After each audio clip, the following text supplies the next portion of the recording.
Comment? Ouais. Bon, j'espère que des collègues vont nous rejoindre. C'est toujours compliqué. On ne sait pas qui vient ou qui vient pas. On avait d'autres personnes qui nous avaient dit qu'ils devaient venir, mais pour le moment, on ne les voit pas arriver. Voilà, je suis désolée. On a juste Paul Christophe qui est retenu en CMP retraite, qui s'excuse. Madame Parmentier et Madame Martin qui se sont excusées, qui ne peuvent pas être là. Les autres ne nous ont pas donné plus de réponses que ça. En tout cas, moi, je vous remercie d'être présent parce que la petite enfance est pour moi un outil qui permet de promouvoir l'égalité des enfants, l'égalité des femmes pour pouvoir accéder au travail, l'égalité des hommes aussi, l'égalité des territoires. C'est des enjeux économiques importants qui plus est en ce moment, quand on parle travail des femmes, permet effectivement aux femmes de pouvoir continuer à travailler si leurs enfants trouvent un mode de garde. C'est la meilleure manière de lutter contre la pauvreté. Et donc le développement des secteurs à la personne, le fonctionnement du système éducatif, la formation du capital humain, pour moi, sont vraiment des perspectives qu'il nous faut travailler. La prise en charge des enfants de 0 à 6 ans constitue un axe clé de la politique familiale dans notre pays. Le passage des modes de garde à la préscolarisation soulève des questions et force est de constater que beaucoup d'enfants ont un accès à la scolarisation, à la socialisation et à la scolarisation inégale. De même, les inégalités territoriales en matière de mode de garde ou de capacité d'accueil des crèches, des écoles et du périscolaire sont fortes et certains territoires apparaissent vraiment sous-dotés. Construire un véritable service public de la petite enfance exige de repenser le lien entre l'école préélémentaire et l'accueil du jeune enfant. Afin d'évoquer cela, nous recevons aujourd'hui les différents représentants des syndicats et fédérations de professionnels de la petite enfance. Nous avons l'Association des collectifs enfants-parents professionnels, ACEP. Nous avons l'Association nationale des assistants maternels, assistants et accueillants familiaux, l'ANAMAF. Nous avons l'Association des péricultrices diplômées et étudiantes, ANPDE, n'est-ce pas, madame? Et des étudiants. La Confédération associative syndicale des assistants maternels, assistants et accueillants familiaux, le CASAMAF. La Fédération des particuliers employeurs avec la FEPEM, le Syndicat national des professionnels de la petite enfance, le SNPPE. L'Union nationale interfédérale des œuvres et organismes privés non lucratifs, sanitaires et sociaux, l'UNIOPS. Et enfin, si je n'ai oublié personne, le SNMPMI, Syndicat national des médecins de PMI.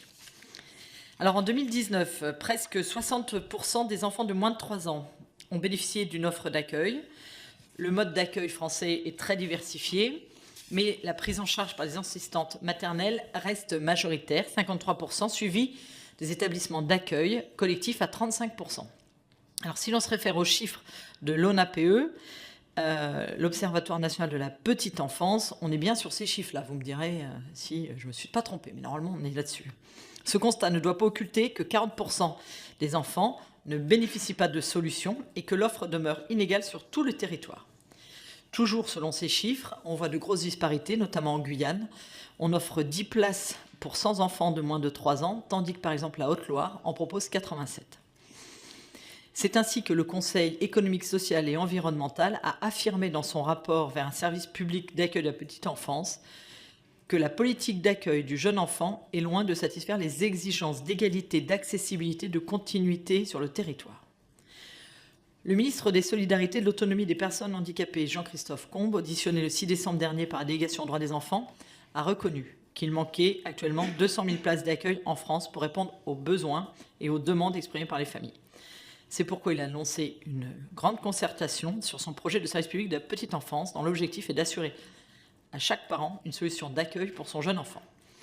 C'est dans ce cadre que la délégation a souhaité entendre les acteurs de terrain afin de recueillir vos réflexions et propositions sur la filière petite enfance et sur ce projet de service public de la petite enfance. Avant de vous laisser la parole pour une première intervention liminaire et ensuite à mes collègues de la délégation, bonjour, je souhaite vous adresser au tout démarrage quelques questions. Déjà, j'aimerais, quand vous vous présentez, vous puissiez nous indiquer si vous participez ou non à la concertation et qu'en attendez-vous. J'aimerais savoir comment vous pensez qu'il faut construire ce service de la petite enfance autour de l'intérêt supérieur de l'enfant et de son bien-être.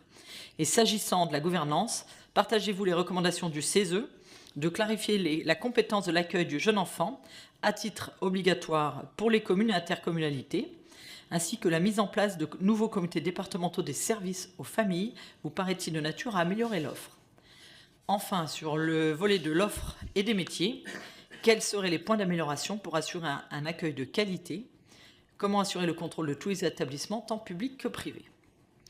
Et enfin, sur le recrutement, la formation initiale vous paraît-elle adaptée? Comment améliorer l'attractivité des métiers de la petite enfance?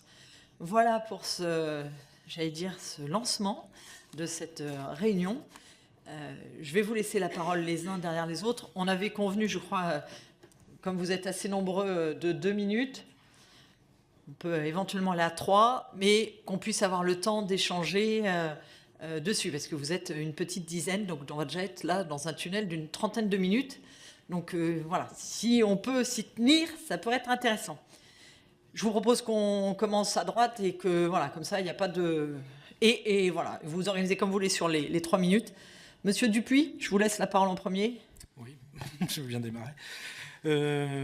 Après, c'est assez vaste ce que vous nous demandez de faire là en 3 minutes. Globalement, donc la CEP, c'est une fédération de crèches associative qui a la particularité d'associer des professionnels et des parents. Donc c'est vraiment qui est implanté maintenant depuis 40 ans sur l'ensemble du territoire. Donc voilà, c'est plus la coopération parents-professionnels, le monde associatif, donc qui s'organise sur des territoires. Donc après, pour essayer d'illustrer un peu le cadre dans lequel vous êtes, sur la concertation, en fin de compte, il y a eu les deux phases. C'est pas à vous que je vais expliquer ça. C'est globalement la première phase, on a été entendu et on a pu présenter nos points de repère par rapport au futur service public petite enfance. Et puis après, sur les concertations sur les territoires, c'est une organisation dans laquelle on a du mal à s'associer puisque c'est des organisations très locales. Et avec entre guillemets, beaucoup de difficultés à s'intégrer dedans et à rentrer dans les thématiques telles qu'elles sont conçues. Donc voilà. Après, on attend des retours et puis le temps de travail, même métier. On va voir après comment on pourra se réinterroger ce qui va en sortir et en faire d'autres préconisations. Je vais globalement sur l'histoire de service public petite enfance. Là où nous, on est beaucoup plus attachés en ce moment et où on a du mal à voir, c'est que les 2 premiers objectifs qui ont été définis, qui étaient la conciliation vie familiale, vie professionnelle et la lutte contre les inégalités, sur lesquels on ne peut pas être en désaccord, évidemment. Ceci dit, on ne voit pas en quoi l'enfant est vraiment au centre de ça. Et le fait que beaucoup dans tous les cas, d'organisations qui sont en train de se faire, c'était, alors ça, je vais répondre à votre question, donner la compétence aux collectivités locales, et on voit comment ça s'est passé en ce moment quand elles ont cette compétence ou qu'elles sont prises, c'est on va vous écouter en tant que parent, et puis après on va vous dire ce qui sera le mieux pour votre enfant, et puis après on vous dira, on vous laissera pas le choix, et puis si déjà qu'on est gentil, on vous propose un mode d'accueil. Si en plus vous avez d'autres exigences, là ça va bien au-delà. Donc du coup, d'une manière ou d'une autre, dans tout ce qui est conçu à l'heure actuelle, dans tout ce qu'on voit, la co-construction d'un continuum éducatif entre la collectivité locale et la famille n'est pas du tout conçu. C'est-à-dire que même l'accueil des familles, la manière dont ils vont être accueillis, la manière dont ils vont être pris en compte, la manière dont on va aller vers ces familles-là, quelles que soient leurs difficultés ou leurs envies, c'est pas du tout très envisagé. Et du coup, nous on est assez inquiets sur le fait que d'un seul coup, ce qui se passe en ce moment, c'est il y a une assistante maternelle qui est là, ça serait une assistante maternelle pour vous, puis c'est super pour votre enfant. Et puis voilà, donc du coup, objectivement, nous on est assez circonspect par rapport à ça. C'est-à-dire que la compétence ne peut pas être donnée qu'à une instance, parce que sinon, très vite, on va tomber dans l'utilitarisme, en son sens de l'organisation, des modes d'accueil, et d'accepter, alors je sais que ça va être très très long, mais d'accepter que des modes d'accueil soient vides aussi. C'est-à-dire qu'on puisse proposer tous les modes d'accueil tels que c'est défini dans l'ordonnance, collectif, individuel, au domicile, et ainsi de suite. Voilà. Merci beaucoup. Vous pourrez reprendre la parole, je vous le promets, juste après, en répondant aux questions de mes collègues. Madame Petit-Gaz, Monsieur Roy, lequel des deux? Bonjour. Bonjour à tous. Alors donc, le service public de la petite enfance, nous aurions souhaité que ce soit le service public de l'enfance, parce que ça nous semble trop restrictif de limiter un service public uniquement à la petite enfance. Il y a dans le service public attendu de l'enfance un certain nombre de pôles à regrouper, que ce soit social, éducatif, scolarité, l'accompagnement de la parentalité, les 1000 premiers jours, les loisirs, la protection de l'enfance, parce que notre sentiment, c'est aussi que la protection de l'enfance ne trouve pas sa place, et le médico-social. Donc voilà, nous défendons un service public de l'enfance respectueux de l'intérêt de l'enfant, de ses besoins, de ceux de ses parents, sans occulter ceux des professionnels et de la qualité de l'accueil. Donc nous souhaiterions déjà, et nous demandons la reconnaissance et un vrai changement de dénomination du métier par accueillant jeune enfant, parce que ça nous semble la dénomination actuelle genrée, plus du tout dans l'air du temps et de l'actualité. Et puis également, nous demandons effectivement qu'il y ait une amélioration de qualité tout en gardant aussi la diversité. On refuse l'universalisation des normes éducatives, d'éveil et de développement de l'enfant. Et au contraire, nous, on prône une valorisation de la diversité des modes d'accueil. Nous souhaitons effectivement que l'accent soit mis pour faciliter la formation continue, notamment avec l'aide des RPE, et sur le temps de travail. C'est extrêmement important parce qu'on a quand même des professionnels à l'accueil individuel qui sont sur des amplitudes horaires de 50 heures et plus par semaine. Donc c'est compliqué et on n'arrivera pas à bien relancer la formation continue si elle n'est pas organisée sur le temps de travail. Le déploiement des analyses de pratique est sur tout le territoire, toujours sur le temps de travail. Nous avons pu effectivement le redire déjà, puisque la semaine dernière nous étions auditionnés avec l'UNIOPS qui est par là, que nous souhaitons la réouverture des haltes d'accueil, puisque autrefois ça s'appelait halte garderie, parce qu'effectivement il n'y a aucun service actuellement pour répondre aux besoins ponctuels des familles ou des professionnels. Donc un réel développement des lieux d'accueil parents-enfants. L'accès gratuit aux familles et aux professionnels, tous les lieux d'activité et loisirs associatifs, artistiques et culturels, ludothèques, bibliothèques, des aides financières de l'équipement et le renouvellement du matériel. Une vraie réforme du statut des professionnels des crèches familiales. Et donc nous vous remettrons également le communiqué du collectif national là, qui est récemment nommé. Donc la réintégration nous demandons donc la réintégration dans le code du travail de toutes les dispositions pour les assistants maternels qui exercent en indépendant relevant de ce code, une rehausse du salaire minimum. Je suis déjà au bout là. Hein, bon, écoutez, et donc une grosse réforme des crèches familiales. C'est indispensable parce que c'est quand même un service qui a fait ses preuves et qui est vraiment plein de richesses. Il coche toutes les cases et on n'arrête pas. Et puis, passerelle et évolution professionnelle. Très bien, merci beaucoup. Madame Andrès de l'UNIOPS.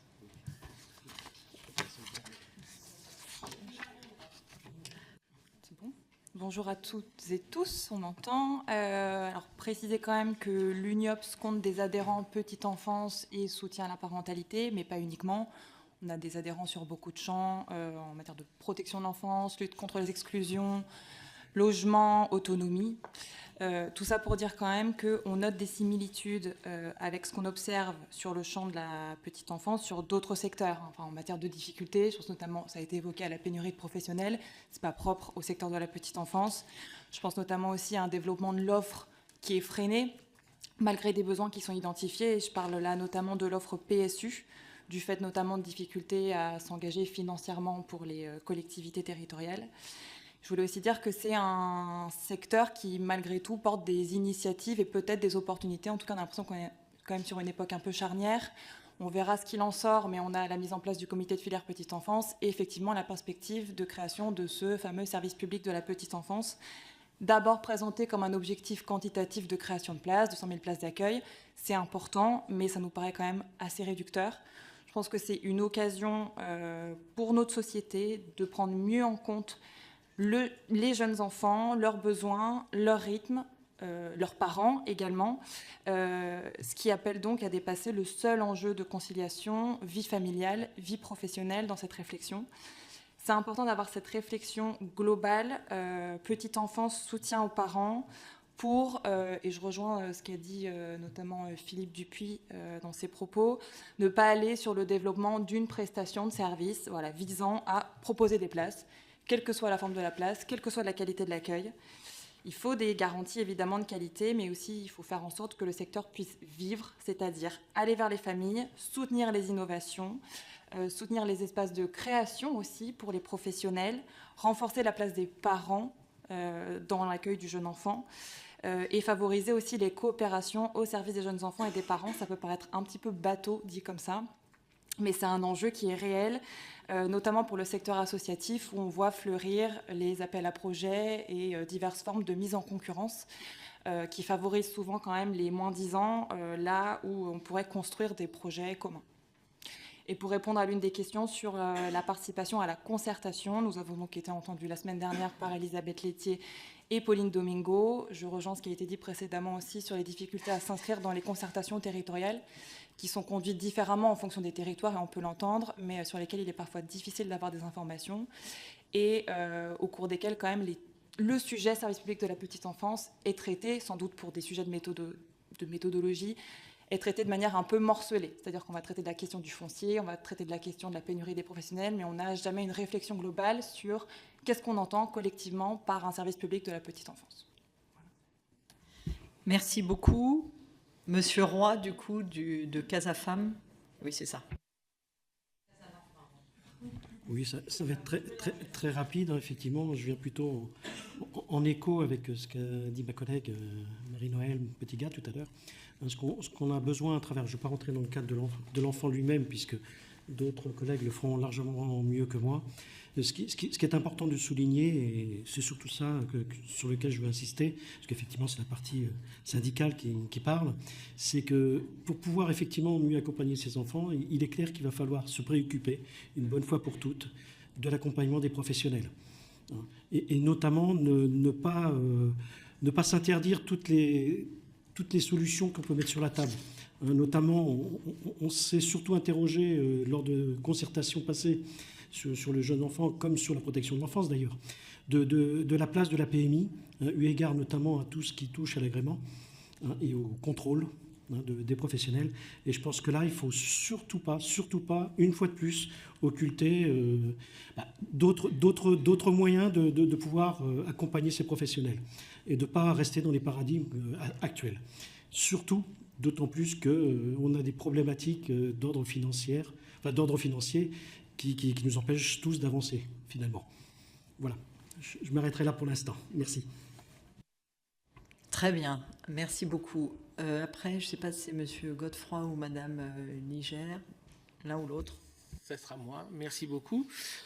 Le syndicat national des professionnels de la petite enfance est un tout jeune syndicat qui s'est créé il y a un peu plus de 2 ans et qui a pour ambition de réunir aussi bien les professionnels du secteur public et privé que de l'accueil collectif ou de l'accueil individuel.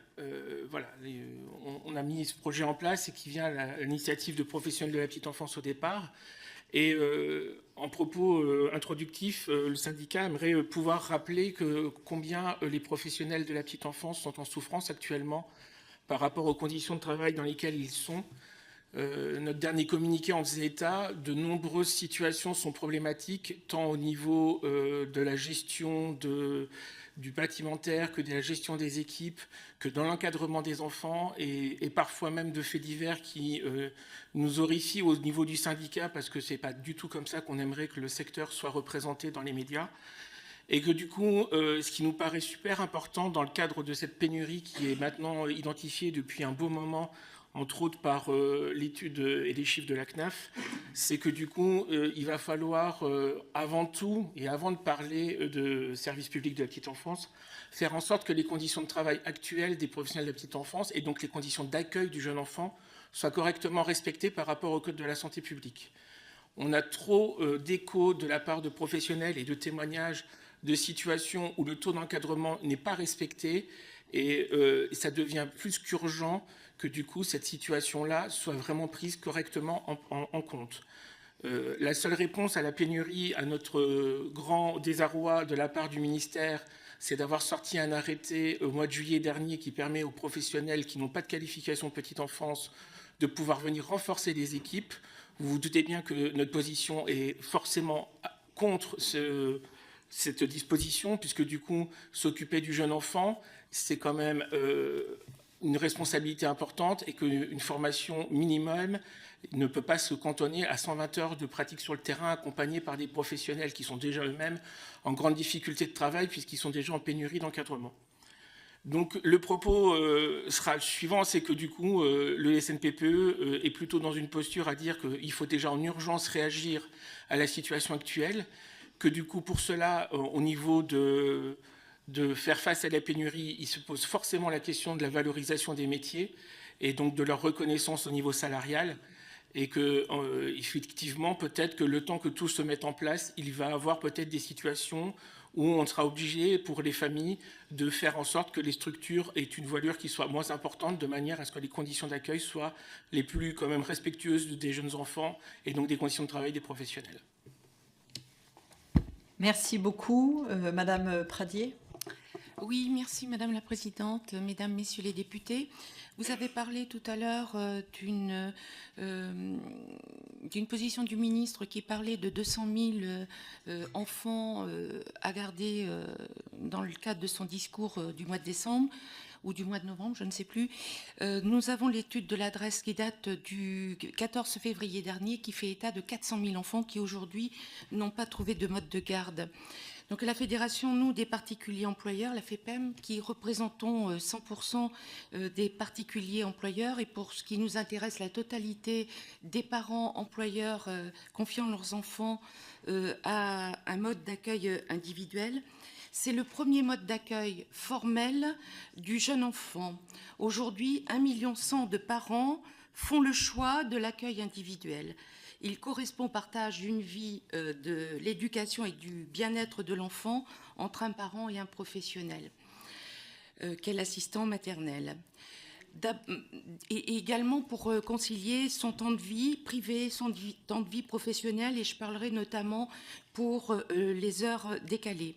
Tout financeur confondu, l'accueil individuel est également le mode d'accueil le moins cher pour un enfant accueilli. C'est un élément auquel vous devez être sensible parce que tous les ans, à la fin de l'année, vous votez les budgets. Toutefois, il nous faut faire face à un défi d'ampleur, celui du vieillissement de notre population, puisque 44% des assistants maternels vont partir à la retraite d'ici 2030 et les entrées dans la profession ne seront pas compenser les départs.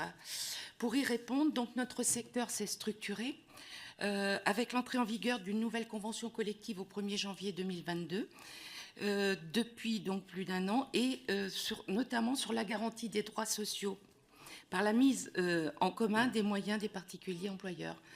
Je parlerai là de la formation professionnelle. Nous avons enregistré l'année dernière plus de 100 000 départs en formation. Sur ces 100 000 départs en formation, ça représente 70% sont des assistants maternels. Nous avons mis en place une indemnité conventionnelle de départ volontaire à la retraite. Vous savez que pour pouvoir bénéficier de cette indemnité, il faut avoir au moins 10 ans d'ancienneté dans une entreprise. Par définition, ce n'était pas le cas des assistants maternels. Nous l'avons mis en place. Nous avons mis en place également un contrat prévoyance avec une réduction des délais de carence, la santé au travail avec la prévention et les actions sociales et les activités sociales et culturelles. Nous avons aujourd'hui donc le plus gros comité d'entreprise en place en France. Donc cette structuration a été permise grâce à un dialogue social, j'ai terminé. Très vite. Merci, très riche. Et d'ailleurs, j'attire votre attention quant au plaidoyer paritaire que nous avons fait passer le 1er mars dernier. Vous pourrez le consulter puisque nous avons laissé des documents. Vous avez parlé de l'augmentation des salaires. Juste ça, permettez-moi. Oui, mais après, on n'aura pas le temps pour l'échange. Nous avons fait 3 négociations salariales entre 1er janvier 2022 et le 1er janvier 2023. Merci. Merci pour votre écoute. Merci beaucoup. Monsieur Suesser. Oui, bonjour, je suis donc Pierre Suesser, pédiatre et coprésident du syndicat national des médecins de PMI. Je vous remercie pour cette invitation. Je voudrais repartir des questions liées à critères de qualité des modes d'accueil. Alors sans entrer dans tous les détails, je crois que c'est important. La commission des 1000 premiers jours a donné pas mal d'éléments là-dessus, et puis il y en a beaucoup dans la recherche internationale. C'est les niveaux de qualification des professionnels, les taux d'encadrement, le respect des rythmes spécifiques des tout-petits, la sensibilité du personnel aux intérêts et aux besoins des enfants et le sens que les personnels trouvent à leur travail, et notamment avec des temps de réflexion réguliers sur les pratiques. Il y a d'autres critères. Alors, pour ce qui est et ces critères ont été repris par pas mal de travaux, hein, je ne rentre pas dans le détail.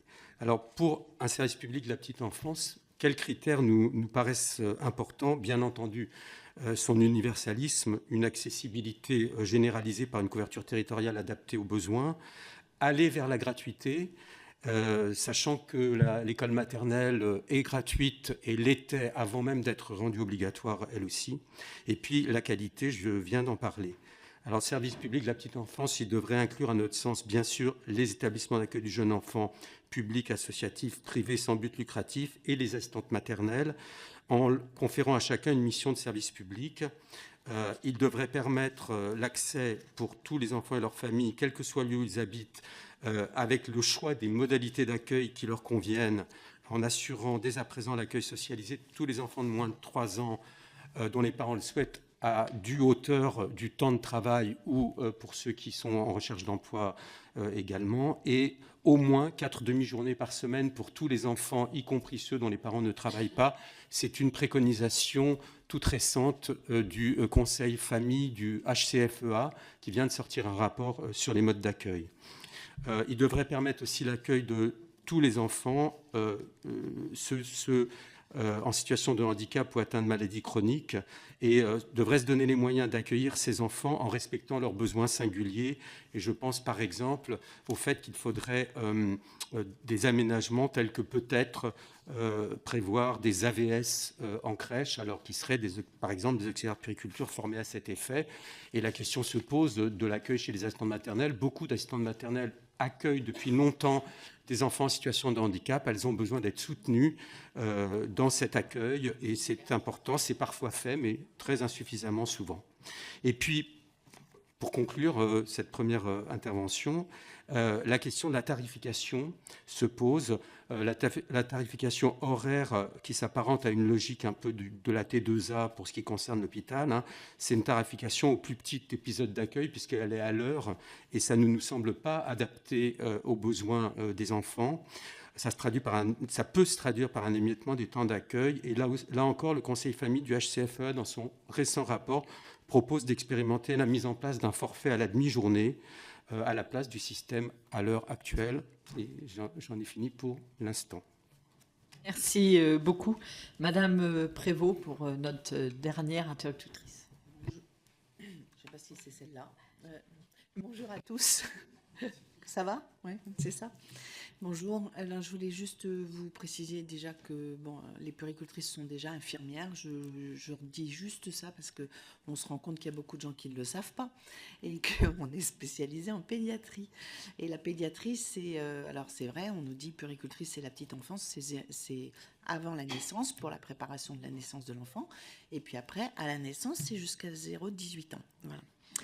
Ce qu'on peut constater, je ne vais pas revenir sur tout ce qui a été dit avant parce qu'il y a des références aussi de rapports que nous avions faits et qui sont déjà cités, donc ce n'est pas la peine. On va gagner du temps. Ce qu'on se propose, c'est que, étant donné qu'on est quand même 22 000 puéricultrices en France aujourd'hui, ce serait quand même intéressant. Alors, je vais très vite dire que ce serait intéressant de voir enfin qu'on soit considéré en IPA avec une formation qui soit amenée à 2 ans. Vous avez un réservoir de professionnels qu'il ne faut pas négliger et que vous pourriez même utiliser, je trouve, surtout dans des secteurs où vous n'avez plus de médecins en milieu rural ou dans certaines poches où il n'y a absolument pas de référence de proximité en matière de santé pour les familles et leurs enfants. On a des puéricultrices qui aujourd'hui travaillent en auto-entrepreneur, ce qui n'est pas légal. Et nous déplorons vraiment cette situation, mais c'est pour répondre aux besoins d'offres de services de santé sur les territoires. Donc voilà. sur les assises de pédiatrie, j'espère qu'on arrivera à avancer sur cette question. Voilà. Ensuite, ce que je peux vous dire, c'est que le fait d'avoir des consultations de puéricultrices, c'est vrai que dans les services d'urgence, alors je vais parler d'Arpajon, je vais parler de Robert Debré, enfin voilà, de plusieurs endroits où aujourd'hui ça permet quand même un désengorgement très net des consultations aux urgences, puisque ça considère vraiment de la puériculture, c'est-à-dire les pleurs, le sommeil, l'alimentation, et que ça vraiment ça désengorge les services. Être IPA, c'est vraiment ce que nous souhaitons, pour la simple raison, c'est d'offrir cette possibilité de travailler à la fois sur la prévention et à la fois sur la protection de façon beaucoup plus approfondie et plus variée. Voilà, offrir une offre de services plus importante. Et le règlement, c'est le statut de l'IPDE aujourd'hui qui n'est pas bien circonscrit, on va dire ça comme ça. Ce qu'on souhaiterait, c'est pouvoir élargir les droits de prescription, c'est d'être en premier recours, ce qui existe dans certains endroits. C'est de développer aussi l'HAD et l'hôpital-ville, les réseaux hôpitaux-ville, en particulier sur les entretiens pré- et post-nataux et les liaisons avec le domicile, parce que là, on n'en parle jamais, mais ce qui est quand même une source d'éléments intéressants, dans la mesure où les parents l'acceptent bien sûr, c'est de faire des propositions de visite à domicile, parce qu'on a beaucoup d'informations qui arrivent sur ces visites. Alors c'est vrai que la santé a un coût, les enfants aussi. Je ne vais pas revenir sur les modes d'accueil. Moi, je travaille plutôt en protection de l'enfance. Je trouve que le soutien aux ASFAM, aux assistants familiaux, est capital.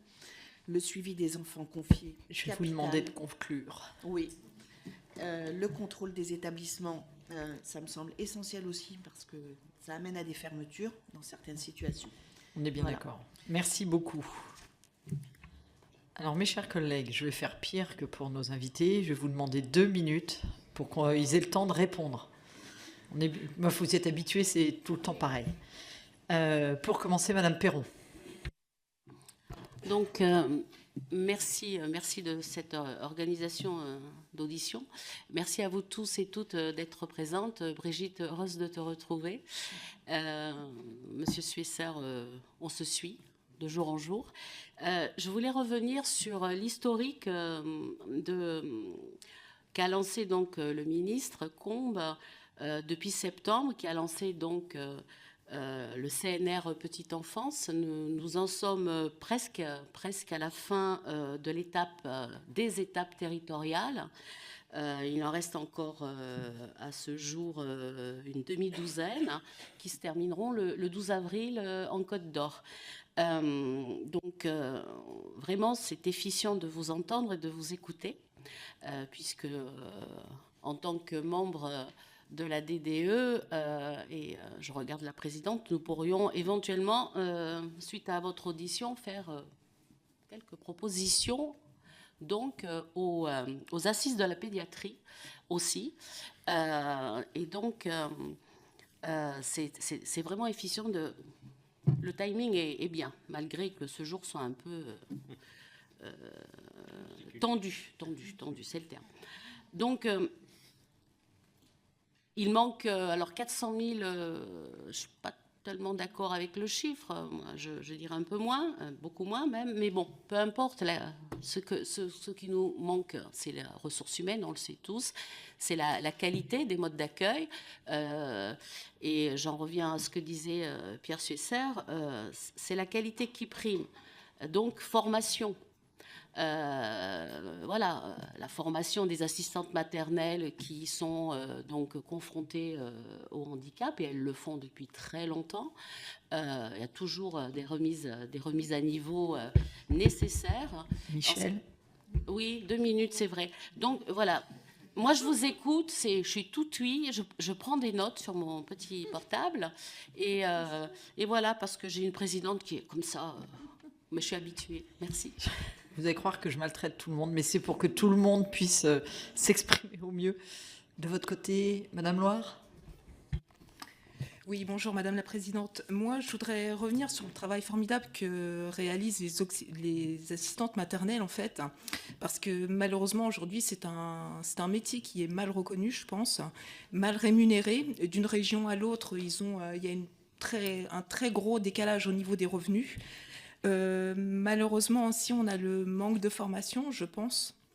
Et j'aurais voulu savoir le nombre d'heures de formation par rapport aux assistantes maternelles pour accueillir un enfant en situation de handicap, parce qu'aujourd'hui, il y a de très grosses demandes, et quand on est près des parents, ils nous le disent bien, ils préfèrent mettre leurs enfants chez une assistante maternelle, où ça soit cocooning, même avec un accueil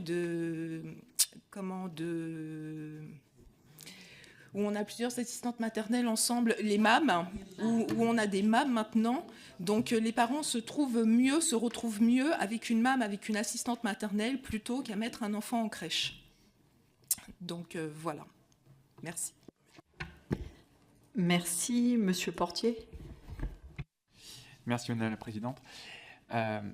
Dans ma circonscription, qui est, pour faire simple, celle du Beaujolais et Val-de-Saône, donc un territoire qui est à la fois urbain, périurbain et rural, on a souvent un bon condensé de ces difficultés de terrain que peuvent rencontrer les familles. Alors, je sais que vous avez abordé jusqu'ici un prisme qui est d'abord celui de professionnel, et c'est normal, mais c'est tout à fait respectable. Mais c'est vrai que souvent, on est sollicité en tant qu'élu par des parents, par des jeunes parents, qui sont sur des problématiques très concrètes. Est-ce que j'ai une solution ou est-ce que j'ai pas de solution ?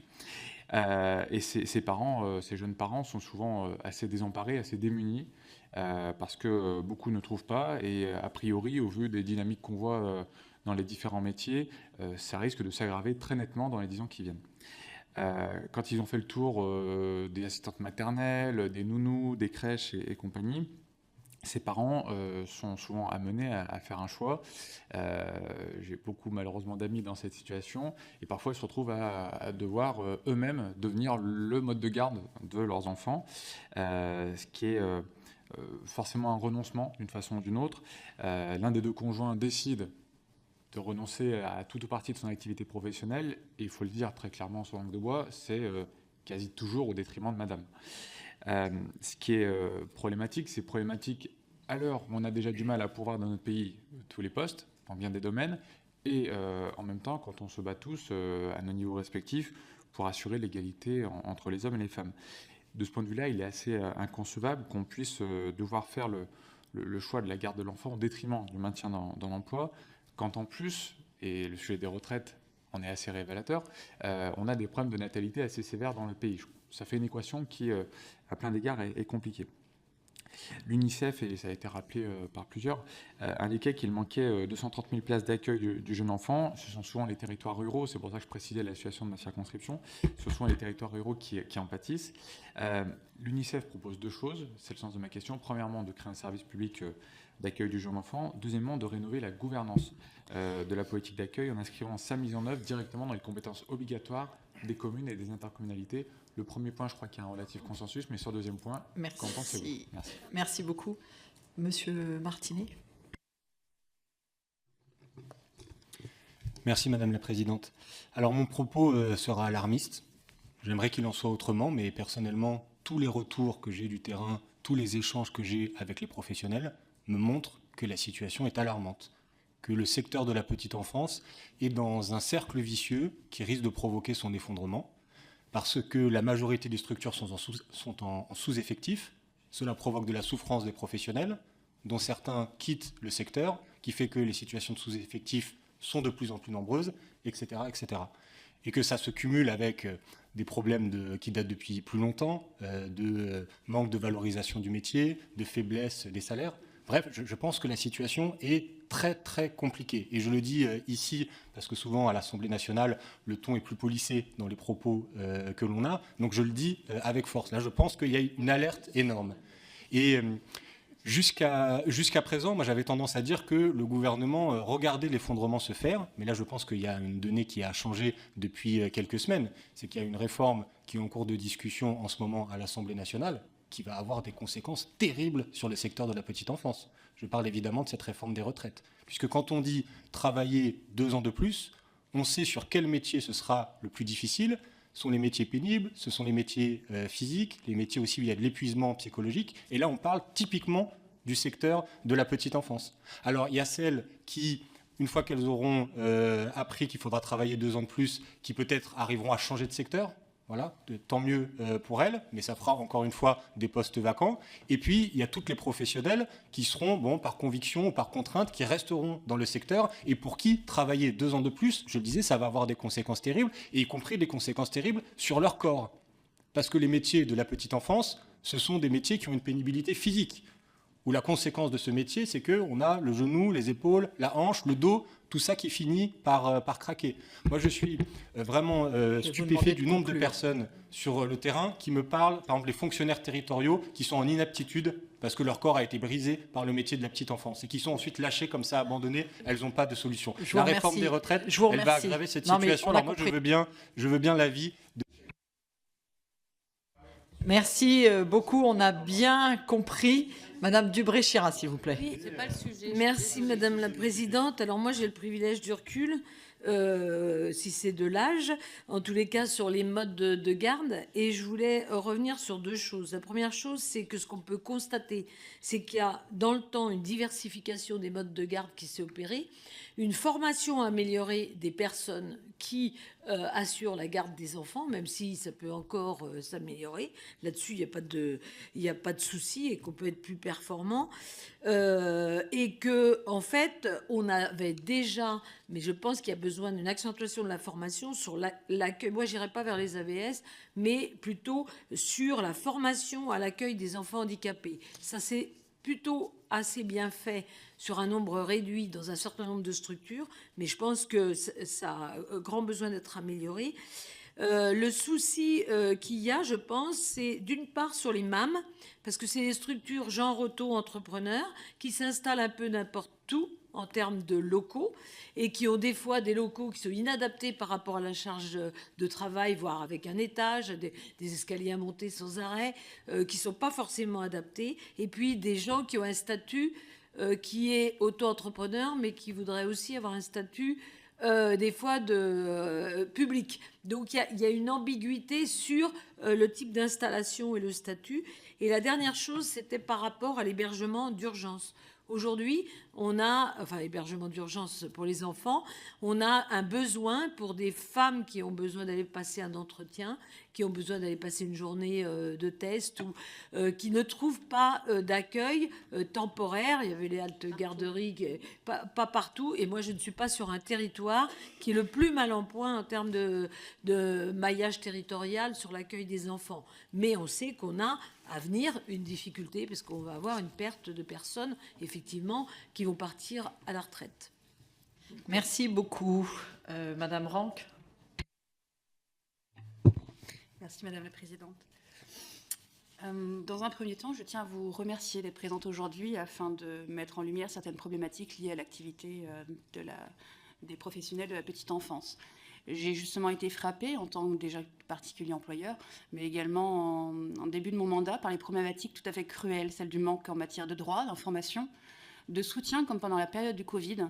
De nombreuses assistantes maternelles se sont retrouvées isolées avec un nombre d'agréments augmenté à la hauteur de 6, avec également des protocoles qui leur étaient imposés avec aucun accompagnement de la part de la PMI.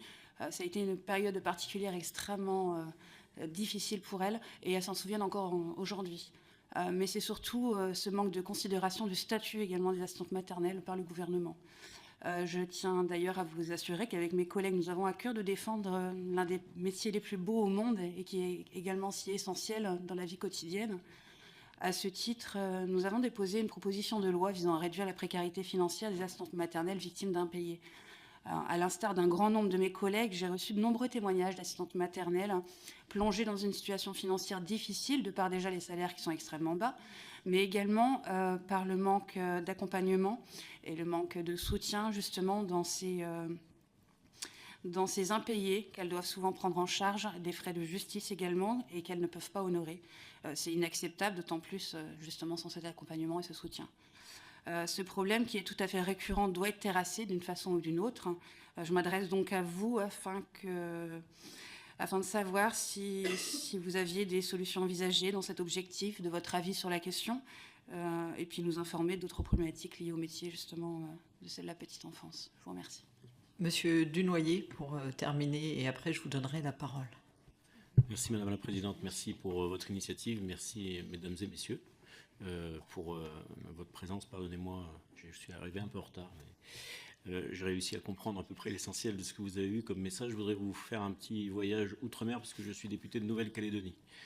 Donc vous avez le temps d'imaginer le transport, le soleil.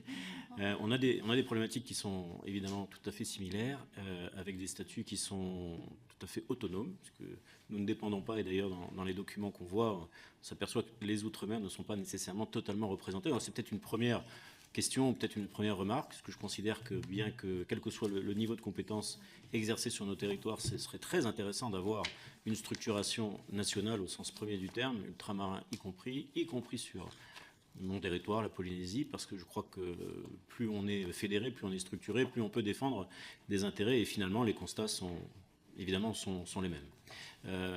On aura, et c'est aussi à l'initiative de la présidente que je remercie bientôt, un premier rapport d'information à remettre sur spécifiquement la problématique des violences commises sur les mineurs, dont je considère à titre personnel qu'elles sont insuffisamment appréhendées dans leur globalité, à la fois quantitativement et nécessairement ensuite quantitativement. Et l'objectif, c'est pas que vous me donniez votre perception des choses, mais peut-être plus largement, si j'élargis le spectre, savoir si vous considérez que nous avons besoin d'apprécier plus finement pour qu'on ne s'étripe pas sur... on ne s'étripe pas, 200 000, 400 000, 300 000, enfin, moi j'observe ça de loin et de près, mais je pense que c'est important et la création de la DDE permettrait aussi d'avoir des initiatives, y compris en termes statistiques et macroéconomiques, pour véritablement comprendre, et c'est ça l'objectif final, quelle est la problématique que les parents rencontrent, donc les enfants bien sûr, je mets de côté les violences, mais que les parents rencontrent, c'est-à-dire les familles, et donc quelles sont les actions qu'on va pouvoir mettre en place pour donner véritablement leur place, au pluriel, aux professionnels de la petite enfance. Et vous êtes tous représentatifs de ces différents professionnels qui sont tous très importants et dont je pense qu'on considère maintenant un peu mieux, un peu plus l'importance qui a toujours été la même, mais qui n'a pas été peut-être mieux comprise, mieux intégrée, mieux valorisée, à la fois pour eux, mais aussi pour les familles. Je terminerai, Madame la Présidente, pour dire qu'en Nouvelle-Calédonie, trouver une place dans une crèche, au-delà de la difficulté de la trouver physiquement, ça représente un effort financier qui est l'équivalent des 2/3 d'un SMG. Donc on a tous à peu près les mêmes problématiques. Et voilà, plus globalement, et sans focaliser sur la Nouvelle-Calédonie, j'aimerais avoir votre vision des choses. Merci beaucoup, mes chers collègues. Juste, vous avez parlé du décret qui avait été signé par Jean-Christophe Combes. Nous l'avons interrogé quand ce décret est sorti. Il nous a expliqué que c'était pour cadrer un phénomène qui existait déjà, en fait. Et justement, pour ralentir la mise en place et ce recours anarchique aux professionnels non formés. Donc c'était effectivement pour mieux encadrer, mais du coup je vous l'avais un petit peu évoqué, mais qu'est-ce qu'on peut mettre en place pour réellement contrôler ces normes d'encadrement? Parce que vous avez la chance dans la petite enfance d'avoir des normes d'encadrement. Il y a beaucoup d'autres endroits comme dans la protection de l'enfance, on n'en a pas. Donc comment on peut effectivement mettre en place ce taux d'encadrement? Vous parliez de la place des parents. Qu'est-ce que vous proposez concrètement pour la place des parents? Et enfin, on a mis en place des crèches AVIP, enfin des places de crèches AVIP. Est-ce que vous pensez qu'il y a nécessité peut-être de développer un autre système pour faciliter l'insertion des personnes au-delà de ces crèches AVIP? Voilà pour moi. Ce que je vous propose, c'est qu'on fasse l'inverse de tout à l'heure. On part par le fond et vous répondez au fur et à mesure de ce que vous souhaitez, dans une limite de temps pareil, un peu contrainte. Si ça ne vous embête pas, je vais revenir à mes 3 minutes. Moi, alors la femme du fond, elle va parler en premier. Elle ose prendre la parole. Je voulais juste... Vous leviez la main depuis tout à l'heure. Oui, oui, j'ai vu. Donc. Tout à fait. Mais je voulais juste dire que toutes les PMI ne fonctionnent pas de la même façon. Et je ne me retrouve absolument pas dans ce que vous avez dit, puisque j'ai accompagné assistants maternels et assistants familiaux de façon très, très prégnante et très présente, ainsi que les établissements d'accueil des enfants qui sont placés à l'aide sociale à l'enfance, pour toutes les consignes qu'on a travaillé avec M. Adrien Taquet lors des réunions qu'on a eues pour mettre en place justement tout cet accompagnement. À la fois sur des assistants maternels qui avaient des enfants qui eux-mêmes apportaient le Covid à la maison parce qu'ils allaient quand même à l'école. Voilà. Et voilà. Mais je veux dire simplement que la PMI dépend des départements et que chaque département n'a pas forcément la même politique. Et ne met pas forcément les offres de services aux familles de la même façon. Voilà, c'était juste ça que je voulais. Il y a autre chose aussi que je voulais vous proposer et que j'ai oublié de vous dire tout à l'heure, c'est pourquoi ne pas penser à permettre aux femmes qui souhaitent allaiter avoir un congé d'allaitement 6 mois, renouvelable une fois. Ça se fait dans des pays nordiques et c'est très intéressant. Ça désengorge les places,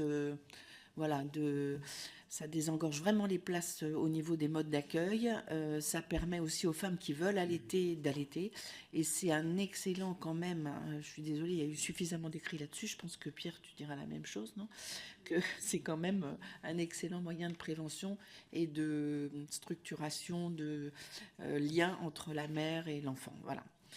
Et il y a un dernier point que je voulais dire, c'est sur que je voulais évoquer, c'est sur le rapport qui a été fait par des départements, par des présidents de départements qui aujourd'hui constatent qu'entre 20 et 40% des enfants qui sont confiés à l'ASE sont en situation de handicap. Ils représentent, alors que dans la population lambda, on va dire ça comme ça, elles représentent 2 à 4%. C'est vrai qu'il y a vraiment tout un travail à faire, une prise en charge à faire pour ces enfants qu'on souhaite orienter vers des services de pédopsychiatrie et dont on n'a absolument pas les moyens et les offres de services sur les territoires. C'est un véritable problème. Donc je voulais juste vous apporter ce complément d'information. Merci beaucoup, Monsieur Suesser. Oui, moi je suis tout à fait conscient des faiblesses et de l'hétérogénéité du dispositif de PMI et c'est ce sur quoi on s'emploie à essayer d'améliorer les choses et on espère que les assises de la pédiatrie et de la santé de l'enfant nous y aideront. Nous, on a, si ça vous intéresse, on a fait une étude au moment du Covid qui est sur le site du Syndicat national des médecins de PMI et dans cette étude, on a montré qu'un certain nombre de départements avaient pu faire des choses auprès des assistantes maternelles. En Seine-Saint-Denis, où je travaillais à ce moment-là, nous avons eu des contacts téléphoniques avec toutes les assistantes maternelles sur tous les secteurs. Mais je sais que ça n'est pas le cas partout. Et ça dépend beaucoup des moyens, des orientations, des politiques des départements. Et il faut aller vers une homogénéisation, vers le haut, évidemment. Mais bon. Sur la question du nombre de places, le rapport récent dont je parlais du Conseil de la famille du HCFEA indique que selon le type de besoin auquel on veut répondre, on serait dans une fourchette de 150 000 à 700 000 places nécessaires. Donc on voit bien que ça dépend, il y a de la marge, mais ça dépend effectivement jusqu'où on veut aller en termes de réponse. Sur la question, alors, il y a 2 points sur lesquels je voudrais vraiment revenir, c'est le taux d'encadrement. On a en France un taux d'encadrement hérité de l'après-guerre. Un enfant pour 5 qui ne marche pas, un enfant pour 8 qui marche, et puis le choix pour les gestionnaires de faire un enfant pour 6 depuis la récente réforme. En Allemagne, ils sont à 1 pour 4. Au Danemark, ils sont à 1 pour 3. En Finlande également, etc. etc. On est la commission des 1000 premiers jours a proposé un taux de 1 pour 5, quel que soit l'âge. Je crois qu'il faut qu'on y aille. Je crois qu'il faut qu'on y aille si on veut assurer la qualité. Et nous, ce qui nous a beaucoup choqué, c'est que la mesure du 1 pour 6, quel que soit l'âge, qui est un choix offert aux gestionnaires, ça veut dire que pour les bébés, on peut passer de 1 pour 5, ce qu'on faisait, à 1 pour 6 aujourd'hui. Occupez-vous de 6 bébés. Et moi, je ne l'ai jamais fait. Mais je me demande comment on peut faire. Je me demande comment on fait pour s'occuper de 6 bébés, pour répondre aux besoins individualisés de chacun des enfants. Et dans le cadre du groupe. Je ne sais pas très bien comment on fait. Sur la question de la qualification, moi, parmi les choses qui quand même me choquent dans l'arrêté du 29 juillet, c'est qu'au bout d'une semaine, ces professionnels sont en responsabilité. Alors, on demande aux assistantes maternelles d'avoir fait 120 heures de formation et on met en responsabilité au bout de 35 heures des professionnels dans les crèches. Pourquoi est-ce qu'on n'a pas au moins aligné cette exigence de 120 heures à ces professionnels-là, puisqu'on leur offre 120 heures d'accompagnement, mais on les met en responsabilité des 35 heures. Là aussi, bon, je suis tout à fait sur le fond opposé à ce que des personnes sans qualification ni expérience viennent travailler auprès des jeunes enfants. Je pense que les assistantes maternelles méritent beaucoup mieux que 120 heures de formation. Bon, je ne sais pas ce qu'elles en pensent, elles, mais bon, j'ai quand même beaucoup travaillé avec des assistantes maternelles par le passé, et je pense que réellement, on pourrait passer à autre chose. Je finis sur la question de la formation au handicap, etc. Quand j'ai parlé d'AVS de crèche, ce n'est pas pour copier ce qui se fait à l'éducation nationale, c'est pour dire que quand il y a un enfant lourdement handicapé, il a besoin d'une personne qui s'occupe spécifiquement de lui, de cet enfant-là, ce qui veut dire qu'il faudrait qu'il y ait, par exemple, une auxiliaire périculture qui soit dédiée à cet enfant-là dans le groupe, avec une formation particulière, et bien entendu, ces formations. Et quand une assistante maternelle accueille 3 ou 4 enfants, dont un enfant handicapé, il faut trouver les moyens de l'aider financièrement pour que peut-être elle ait un peu moins d'enfants à ce moment-là, mais qu'elle ne perde pas du salaire. Merci. Alors, je ne sais pas comment beaucoup. on peut faire, mais il faut... On a bien compris. Merci beaucoup. Madame Pradier. Merci.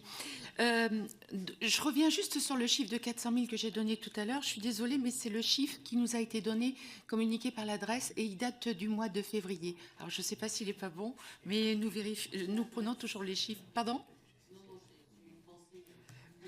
Alors, en ce qui concerne la formation professionnelle des assistants maternels, je voulais juste attirer votre attention qu'effectivement, nous avons un titre professionnel pour les assistants maternels et les gardes d'enfants avec des certifications, en particulier sur le handicap. C'est adapter l'accompagnement à domicile d'un enfant en fonction de son handicap et adapter l'accompagnement à domicile d'un enfant avec trouble du spectre de l'autisme. Donc là-dessus, on est bien d'accord, on travaille dessus. Donc, vous l'avez dit, monsieur, aujourd'hui, une assistante maternelle pour travailler a besoin de 120 heures de formation professionnelle, mais j'ai insisté tout à l'heure sur la formation professionnelle en cours d'exercice. On a 100 000 personnes qui sont parties en formation professionnelle l'année dernière, dont 70% sont des assistantes maternelles. Donc, on voit bien qu'au cours de leur vie professionnelle, elles continuent la formation, ce qui est pour nous une très bonne chose. En ce qui concerne les salaires, monsieur, vous avez parlé de salaires très faibles tout à l'heure. Savez-vous quel est le salaire moyen aujourd'hui d'une assistante maternelle nette par mois? Non, le salaire net moyen d'une assistante maternelle par mois.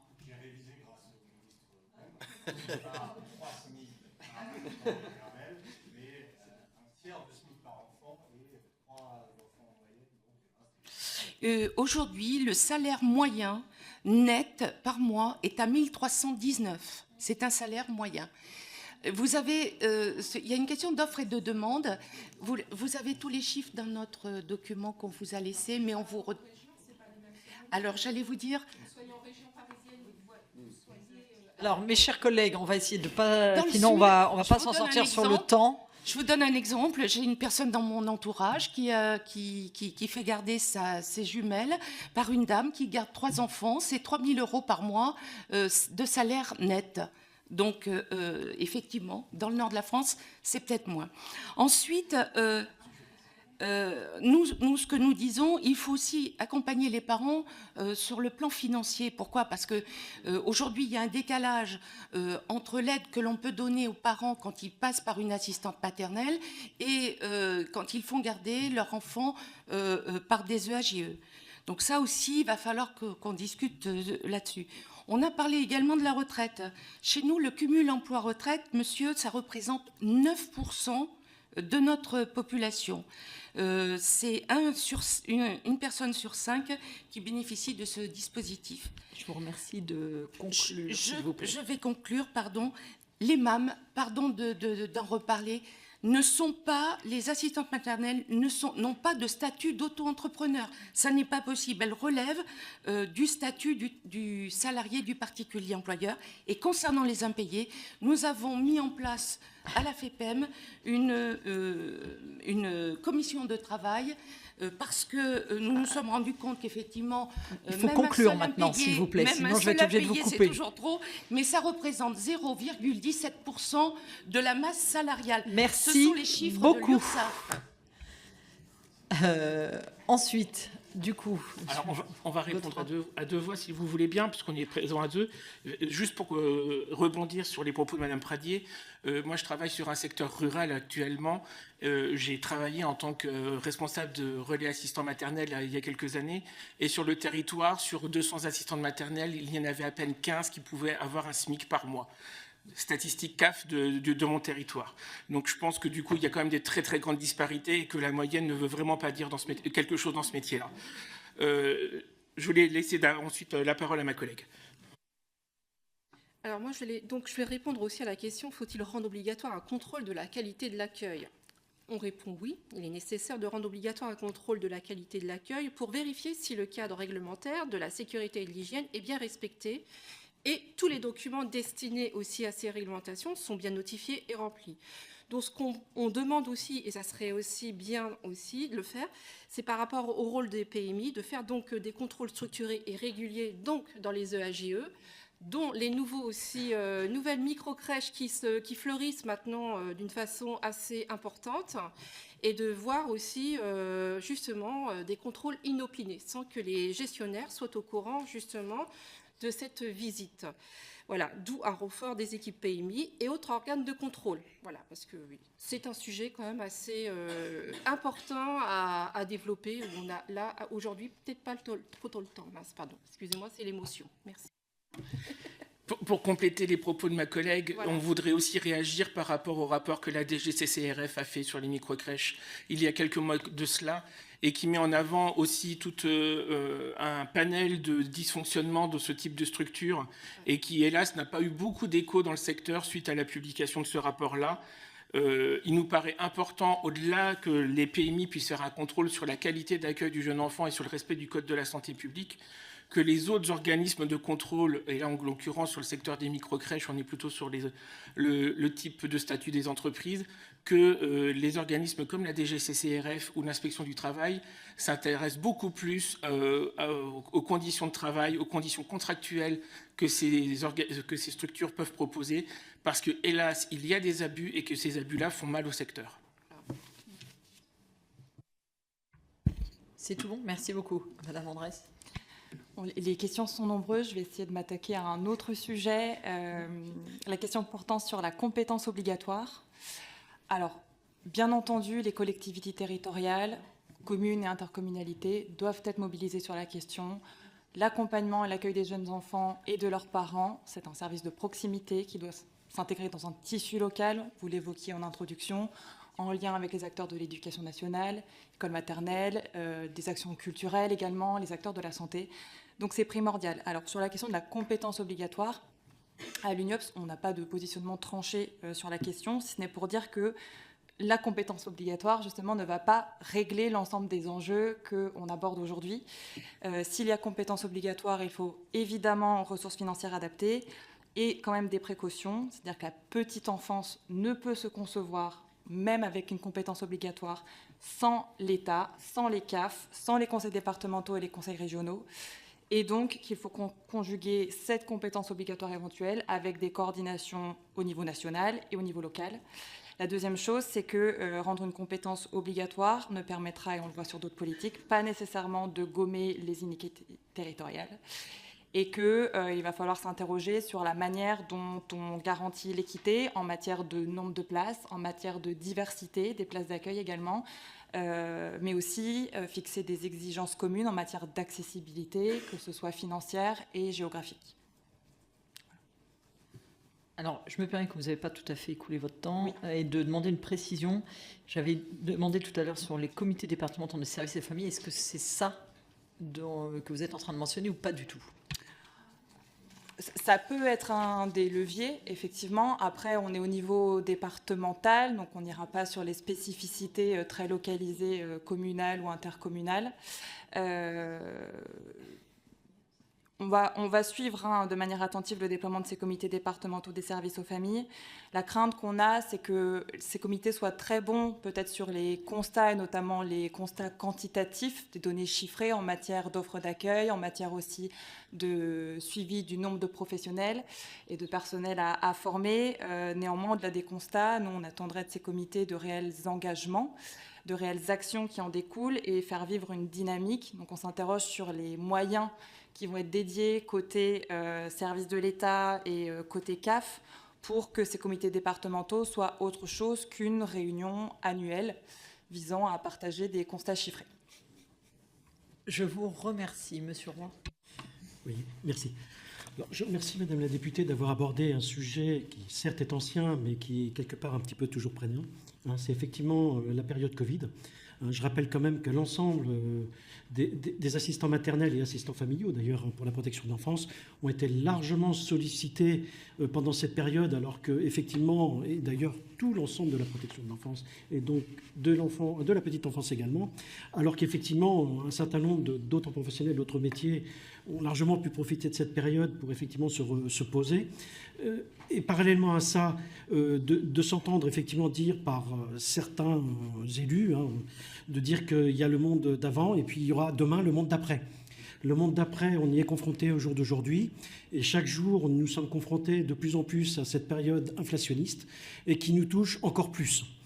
Donc ce qui serait bien, c'est qu'effectivement de prendre en compte toutes ces périodes qui continuent d'évoluer, plutôt dans le mauvais sens, et touche largement, puisqu'on parlait de rémunération des professionnels, leur rémunération au quotidien, et donc forcément de l'accompagnement.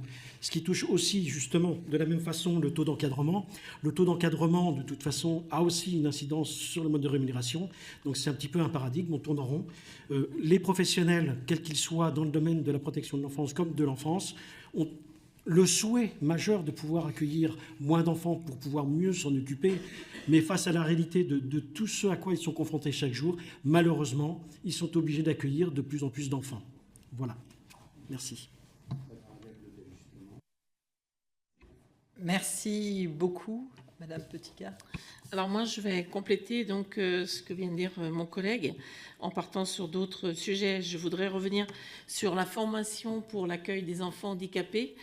Je suis bien placée, ça fait 40 ans que j'accueille des enfants handicapés, mais en tant que protection d'enfance ou médico-sociale. Et je voudrais insister sur le fait que la formation ne suffit pas. Parce qu'un enfant handicapé, quel qu'il soit, avec telle ou telle pathologie, il y a toujours des choses qui viennent se greffer dessus. Et en fait, ce qu'il faut, c'est de l'accompagnement, réellement, que les PMI puissent du coup créer des PPA pour les accueils chez les assistants maternels, qu'elles puissent effectivement être en lien avec des rééducateurs s'il y a besoin, s'il y a des questions. Donc pour nous, formation, oui, mais ça ne suffit pas, parce que c'est quand on est sur le terrain tous les jours qu'on a besoin d'être accompagné, quand on a la charge d'enfants qui sont handicapés.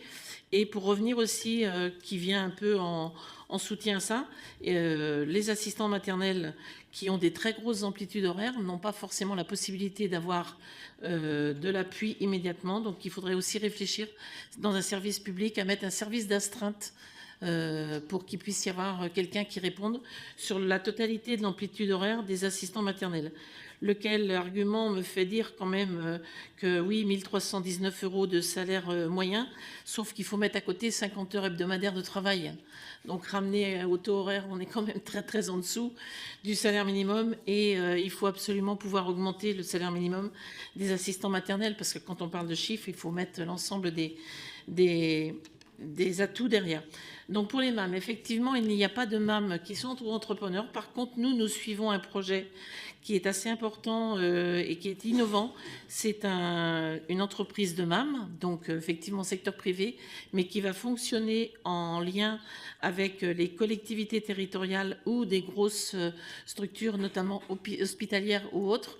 Le principe étant qu'il puisse y avoir une participation par les collectivités ou par les hôpitaux ou autres grosses secteurs du secteur, notamment avec des horaires atypiques. Il y aura des financements et notamment, puisque c'est dans la région de Saint-Nazaire, l'ouest de la France, là-bas, la ville de Saint-Nazaire, qui était un peu sceptique au départ, finalement s'intéresse de plus en plus à ce porteur de projet parce qu'elle a vu qu'effectivement le coût n'avait rien à voir entre la structure autre et une entreprise de MAM, en gardant toujours quand même le fait que ce seront des salariés du particulier employeur. Et enfin, pour revenir aux deux autres sujets, sur les impayés, salaires des impayés, sachez que nous avons fait une période qui n'était pas propice, un sondage national pour recueillir justement les données, parce que bon, c'est parti un peu des réseaux sociaux, avec des questionnements qui sont posés, et nous avons récupéré des données qui sont tout à fait entendables, puisqu'on dépasse les 1000 réponses avec 18 000 commentaires. Donc on a de quoi et on a de la matière éventuellement. Merci Et beaucoup. enfin, je voudrais Très vite. Hein. le CMG, la révision du CMG. Nous, on alerte et on questionne tout le temps parce que effectivement, il faut abandonner. C'est une demande que nous avions depuis longtemps, le forfait journalier, mais il ne faut pas non plus, pour éviter les effets pervers du journalier, tomber et en créer d'autres en faisant un CMG horaire. Merci beaucoup. Merci. Monsieur Dupuis. Oui, merci. Je vais essayer de reprendre quelques éléments sur lesquels on est revenu. Que la situation soit dégradée dans la petite enfance, oui, enfin, personne ne le nie, et maintenant on a tous constaté, donc la question ne se pose pas, en tous les cas dans ces termes-là, on sait que c'est dégradé. Après, les histoires de comment la pénurie professionnelle, on peut lutter un peu contre, évidemment il y a des groupes de travail qui sont là-dessus, vers l'augmentation des salaires, ça c'est obligatoire, et typiquement nous on est dans une branche qui a prévu une augmentation de salaire à partir de l'année prochaine, des bas salaires d'au moins 10 à 12%, donc ça va être fait, je pense que ça va se faire dans la durée, mais ça va se faire et ça ne sera pas suffisant. Objectivement, nous on est tous en train de se dire que ça rejoint un peu la question du taux d'encadrement, c'est aussi le fait que les professionnels sont toujours au contact, enfin tout est comptabilisé au contact des jeunes enfants, dans les cas des enfants, et qu'il n'y a pas de temps personnel ou du temps de travail d'équipe ou du temps en tous les cas qui fait qu'à un moment ou à un autre on n'est pas en contact avec les enfants, et c'est là-dessus qu'il va falloir faire d'énormes progrès, et en tous les cas nous on pense qu'on peut redevenir attractif que si on propose ça. Et puis il y aura en tous les cas une vraie réflexion sur les conditions de travail au sens de pas tout le temps auprès des enfants. Et là, le deuxième point sur lequel on est un peu tous en interrogation, c'est les fonctions de direction, où globalement, pour l'instant, rien n'est prévu sur l'accompagnement en fonction de direction. Typiquement, l'APP a été mise en place, même si ce n'est pas suffisant pour les personnels auprès des enfants. Sur les directions, il n'y a rien de prévu pour l'instant. Et globalement, on sait que c'est un de nos points faibles qui va faire que le cadre d'accueil des enfants et des parents va être respecté. Et en tous les cas, sur l'accueil collectif, on a un énorme effort à faire là-dessus et une attention particulière. Juste aussi, pour les histoires de statistiques et des moyennes, pitié, tombez pas trop dans les moyennes. C'est quelque chose qui ne prend jamais, en fin de compte, les dispositions sont liées à des territoires. Dans les territoires où il y a peu de densité de jeunes enfants, on ne peut pas penser de la même manière quand on est dans un territoire où il y a une densité forte de jeunes enfants. Et à aucun moment, c'est repris en compte d'une manière plus territoriale, ou en tous les cas, à ce niveau-là. Donc attention aux moyennes, parce que les chiffres de 200 000, 300 000, 400 000, ce sont que des moyennes, et à aucun moment on redescend sur le niveau des territoires, en reprenant le fait que, c'est ce que je disais tout à l'heure, c'est que les parents ont aussi, là on va vous dire sur la place des parents, ils ont aussi un système qui est évolutif, c'est-à-dire que quand c'est mon premier enfant, je pense à un mode d'accueil, et quand il n'est pas né, j'en sais un peu trop rien, donc je vais dire à mon interlocuteur, je vise une crèche, et puis l'enfant il va naître, non, je vais préférer plutôt une assistante maternelle, puis au bout de 6 mois j'ai envie de changer, parce que mon enfant il évolue comme ça, et à aucun moment les politiques publiques trouvent les moyens de s'adapter rapidement, et ça demande une flexibilité. Il y a une flexibilité énorme, et d'accepter que des structures ne fonctionnent pas à 100%. C'est-à-dire que derrière, en ce moment, vous avez, alors tous ceux qui sont en PSU, il faut être plein tout le temps, sinon c'est pas économique. Les asthmates, il faut au moins qu'ils aient 3 enfants. À aucun moment, on sécurise le système qui fait que, oui, vous avez que 2 enfants, mais c'est pas grave, on va maintenir l'offre à niveau, et pour, en fin de compte, être en capacité de répondre à un besoin des parents. Et ça, en termes de statistiques, je sais bien, c'est juste, mais j'y tenais parce que toute l'attribution des places en ce moment, elle est faite, et c'est parti pour 3 ans. À aucun moment on revient là-dessus. Et vous parlez de la place des parents, mais c'est excluant en permanence. En permanence. Merci beaucoup. Mes chers collègues, y a-t-il, alors pas de commentaires, mais des questions pointues? Une question qui n'aurait pas été abordée, mais vraiment que sur le mode question ou pas? Non, très bien. Vous ne m'avez pas répondu sur la place des parents. Vous l'avez évoqué un petit peu tout à l'heure. Je me permets de le remettre. Quelles sont vos propositions? Il faut qu'il soit au cœur du système, en tous les cas, et qu'il puisse être un interlocuteur reconnu vis-à-vis des professionnels. Notamment qu'il soit dans les commissions d'attribution des places. Ça se fait entre pros, dans le catimini, et à aucun moment, un parent, représentant de parents, je ne dis pas le parent de l'enfant, mais qui soit présent pour éviter même certains propos, des fois, un peu désagréables vis-à-vis des parents. Les conseils de crèche ne sont pas rendus obligatoires. D'accord ? On n'a pas réussi dans la réforme Norma, telle qu'on l'appelle, que les conseils de crèche deviennent obligatoires. On n'a pas réussi à ce que dans les relais petite enfance, ils puissent trouver une place dans la gouvernance, dans la manière de ces faits. Et puis après, c'est les intégrer dans la formation des professionnels. À quel moment des parents vont venir témoigner dans la formation des professionnels de qu'est-ce qu'un parent de jeune enfant, quelles sont leurs difficultés, comment ils peuvent en témoigner, pas que des parents en difficultés particulières, et il faut le faire quand ATD Carmonde vient dans une formation et l'ouverture des professionnels qui va se faire sur un monde nouveau, quelque chose qu'ils ne peuvent même pas imaginer. Et il faut réussir vraiment à ce qu'ils soient à des moments clés. Voilà. Mais ce n'est pas compliqué à faire.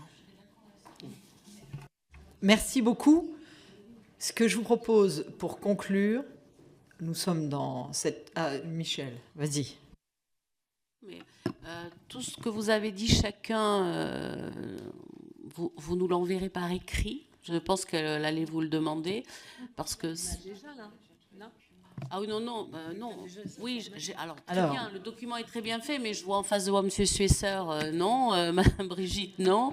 Donc voilà. Alors, ce que j'allais proposer là tout de suite maintenant, comme il en reste 10 minutes que vous êtes 9, je vous propose que vous nous disiez, ce qu'on est à un moment où on est dans cette réflexion, c'est l'idée majeure pour vous, en fonction de votre syndicat, sur ce qu'il faut voir avancer dans ce service public de la petite enfance. Qui veut se lancer en premier?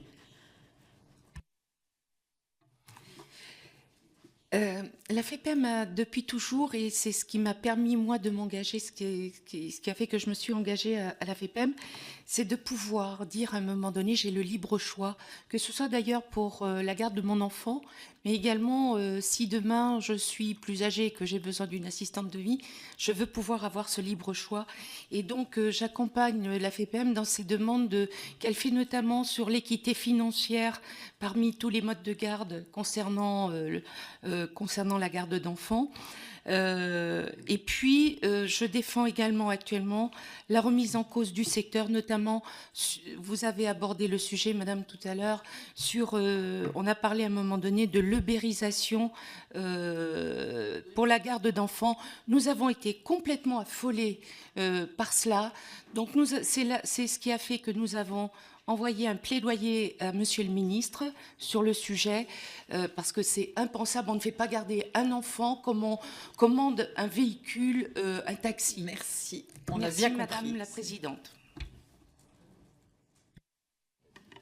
Alors nous, ce que nous souhaiterions, parce que du coup l'objectif aussi de cette consultation, je pense, c'est pour répondre aux questionnements, notamment les manques d'attractivité du métier.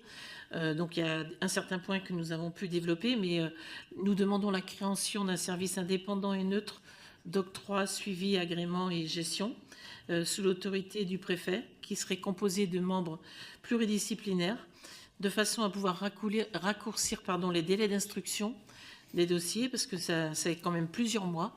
Donc quand une personne souhaite être assistante maternelle, il faut pratiquement 9 mois avant d'avoir l'agrément. Donc c'est beaucoup trop long. Éventuellement qu'il y ait aussi des distinctions dans les conditions et les exigences pour les renouvellements des professionnels agréés avant 2018, parce qu'actuellement on a beaucoup de problématiques qui nous sont relayées d'assistantes maternelles qui sont agréées depuis plus de 10 ans et qui doivent fournir des justificatifs selon les nouvelles législations. Qu'il y ait également chaque année, on aimerait aussi que... Alors, très vite, puisque j'avais dit une idée.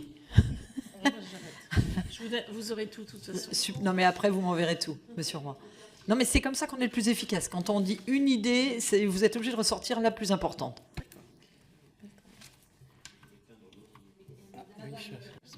Merci. Ça ne va pas durer longtemps. En fait, ce que j'espère, moi, de mon point de vue, ce serait que de mener toutes ces réflexions, c'est une bonne chose, mais qu'on aboutisse à faire un ministère de l'enfance. Voilà. C'est tout. Je pense que voilà, le secrétariat d'État rattaché à la Première ministre est une première pierre, mais bien entendu, cette délégation droits des enfants participe aussi, et que la présidente de l'Assemblée nationale ait voulu la créer, ça participe aussi à ce qu'on puisse avoir ce type de réunion. Pour le syndicat national des professionnels de l'enfance, on souhaiterait mettre 3 points en avant. Le plan, oui, bien sûr. Un plan de formation ambitieux, parce que du coup, pour faire face à la pénurie et pour pouvoir éventuellement répondre aux ambitions du service public de la petite enfance, on ne pourra pas le faire sans que du coup les formations soient là. Donc un rôle très important pour l'éducation nationale et pour les régions de pouvoir avancer sur ce plan de formation. Et c'est vraiment très important parce que le temps que les professionnels soient fermés, ça va mettre du temps. Le deuxième, ça va être de parler des conditions de travail des professionnels de la petite enfance. Il est largement temps, dans un contexte où du coup, il va falloir peut-être travailler encore plus longtemps, de faire en sorte qu'au-delà d'avoir des lieux d'accueil qui sont adaptés aux enfants, ils soient aussi adaptés aux professionnels. Et tout ça ne pourra pas avancer en termes d'attractivité sans une valorisation substantielle de l'ensemble des professionnels de la petite enfance, de l'accueil collectif et de l'accueil individuel. Formidable. Allez-y. Bien entendu, comme toujours. Quand on regarde les considérants pour un service public de la petite enfance, on entend premièrement concilier la vie professionnelle et la vie familiale, deuxièmement l'égalité homme-femme, et toujours en troisième, puis il faudra penser aux besoins de l'enfant.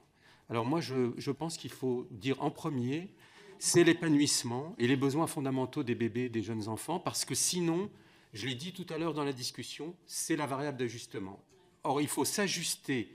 Il faut que le système s'ajuste aux besoins de l'enfant et pas que les enfants et éventuellement leurs parents s'ajustent aux besoins du système.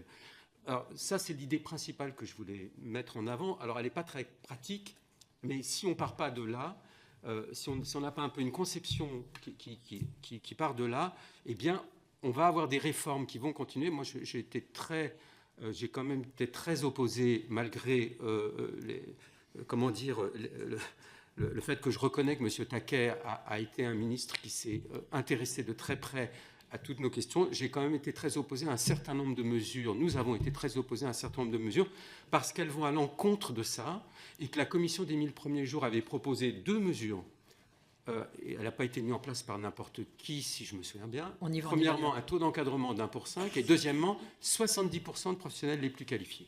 Je vous laisse juste Merci. Ça. Et je finis juste sur un point. Non, mais on n'a pas eu le temps du débat sur la place de la PMI dans le contrôle, l'accompagnement, etc. On est souvent mis en cause. Dans le rapport de Mme Perron, il y a 10 considérants. Ce n'est pas forcément à partir de là qu'elle a tiré ses conclusions, mais elle est en face de moi, donc je me permets de le dire. Il y a 10 considérants pour expliquer pourquoi c'est intéressant de continuer à ce que ce soit la PMI qui le fasse. Alors, si vous voulez, pour le coup, j'ai pas de doute, connaissant la persévérance de Mme Perron. Et je sais qu'on aura les moyens de retravailler cette notion de PMI qui, effectivement, a avancé, petit peu avancé côté avec la loi qu'on a votée l'année dernière, mais effectivement, il y avait d'autres choses dans ton rapport et on essaiera d'aller plus loin. Qui n'a pas pris la parole pour la dernière? Allez-y. Moi, je voulais juste dire que la santé fait partie des besoins primaires de l'enfant, que dans les droits de l'enfant, eh bien, il a le droit d'être soigné quel que soit son état. Et qu'aujourd'hui, je pense qu'on en est loin encore quand on voit que des enfants handicapés n'ont pas de place dans des services spécifiques. Il n'y a plus de place. Voilà. Là, j'ai rencontré une députée en Ille-et-Vilaine qui a mis plusieurs mois à obtenir une place pour un enfant gravement handicapé. Et je trouve que il y a une coordination à faire qui est... Enfin, il faut que ça rentre dans la culture française. Alors ça, je vais vous dire, il va falloir qu'on s'y prenne de bonne heure. Il y a du chemin, on est d'accord. C'est-à-dire qu'il faut vraiment allier et prendre en considération la globalité de l'enfant et de ses besoins. La santé, le social et l'éducatif, la prévention, la protection. Tout ça, c'est pas haché menu. C'est vraiment une complémentarité. On est bien d'accord. Je crois que si tout le monde est intervenu une dernière fois. Non, il me semble pas. Hein, il me semblait bien que vous n'étiez pas intervenu. Allez-y. Je vais m'inscrire dans ce qui a été dit précédemment. Effectivement, il faut des fondations solides pour créer des places d'accueil et ne pas créer des places d'accueil à n'importe quel prix en matière de conditions d'accueil et de conditions de travail pour les professionnels. Et effectivement, comme il a été dit précédemment, je pense qu'une porte d'entrée, une définition de service public de la petite enfance par un droit universel pour les enfants à être accueillis et à grandir dans le respect de leurs besoins, quelle que soit la situation des familles et quel que soit le point du territoire sur lequel on se situe, serait une bonne porte d'entrée. Et en matière de propositions, il y a beaucoup de choses qui ont été dites. On n'a pas évoqué la question des restes à charge et d'aller quand même vers une harmonisation des restes à charge liés aux différents modes d'accueil pour que la logique coût ne soit pas finalement ni un frein ni prévalente dans le choix du mode d'accueil pour l'enfant en fonction de ses besoins. Je vous remercie. Alors, tout dernier. Hein. Juste vais être juste très rapide. Juste, nous, en tous les cas, nous, c'est ce qui nous, le point, c'est la compétence et le pilotage hein, qui va être le point saignant en tous les cas, qui va faire qu'à un moment ou à un autre, il va falloir qu'on s'en sorte. Notamment, c'est l'histoire de la PMI. Hein. Situer la PMI autour de l'accompagnement ou du contrôle, et des deux, mais c'est quelque chose qui, des fois, tiraille tout le monde sur les territoires, et je pense qu'à un moment ou à un autre, il va falloir quand même trancher. En tous les cas, se redire les choses. Du côté financier, je maintiens qu'un système CMG qui est financé uniquement par les pouvoirs publics nationaux et un système PSU qui est financé avec les collectivités locales pour le faire entre guillemets cohabiter, c'est quelque chose qui est ultra complexe, et je fais du coup le pendant entre le lucratif et le non lucratif aussi sur les territoires, avec évidemment la pensée plutôt sur le non lucratif, puisque la petite enfance, en tous les cas l'accompagnement à la petite enfance est un bien commun qui ne devrait pas rentrer dans le lucratif, et ça c'est le point de vue de la CEP. Et puis je pense qu'aussi l'organisation, à un moment d'une manière ou d'une autre, et là je rejoins complètement le fait que les collectivités locales, enfin le bloc communal est peut-être le plus à même de faire, mais c'est juste en termes d'organisation, et peut-être que du côté financier il y a aussi un contre-pouvoir, et du côté contre-pouvoir d'autorisation, il faut qu'il ait lieu, il faut que ça puisse s'organiser, et je ne veux pas tout mettre dans une même tête. Merci beaucoup. Alors, je sais que vous allez être frustrés, mais voilà, on pensait comme c'était important. Nous sommes dans un cycle où nous évoquons cette petite enfance. Nous aurons encore des auditions, mes chers collègues, avec d'autres acteurs. Bien entendu, et Michel Perron l'a un peu évoqué, je pense qu'une contribution de la délégation aux droits des enfants à l'issue de toutes ces auditions serait une bonne chose pour envoyer auprès notamment du ministère. Donc, j'allais vous dire, s'il y a des choses que nous n'avons pas évoquées, s'il y a vraiment des points sur lesquels vous tenez, que vous voulez nous faire passer, vous pouvez bien entendu toujours nous les faire passer à l'issue de cette audition. En tout cas, merci pour ce que vous faites chaque jour sur le terrain, et merci de vous être rendu disponible pour cet exercice un petit peu particulier, et je vous prie de m'excuser. Je n'aime pas faire ça du tout, le gardien du temps, mais pour essayer que tout le monde puisse parler, j'ai été obligée de vous couper. Je vous remercie beaucoup et merci mes chers collègues de votre présence.